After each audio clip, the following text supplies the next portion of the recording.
ఎవడు భక్తితో నాకు పత్రమైనను పుష్పమైనను ఫలమైనను ఉదకమైనను ఫలాపేక్షరహితముగా సమర్పించుచున్నాడు అట్టివానిని నేను ప్రీతితో స్వీకరించుచున్నాను.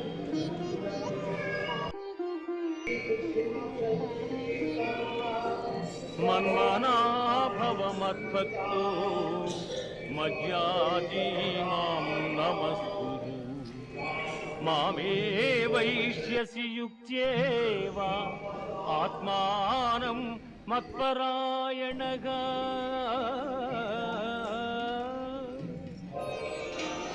పార్థ నాయందు మనస్సు లగ్నము చేసి ఎల్లకాలముల యందు భక్తి శ్రద్ధలతో స్థిరచిత్తుడవై పూజించుకునేను నన్నే పొందగలవు. ఇది ఉపనిషత్తుల సారాంశమైన యోగ శాస్త్రమున శ్రీకృష్ణుడు అర్జునునకు ఉపదేశించిన కర్మ సన్యాస, ఆత్మ సంయమ, విజ్ఞాన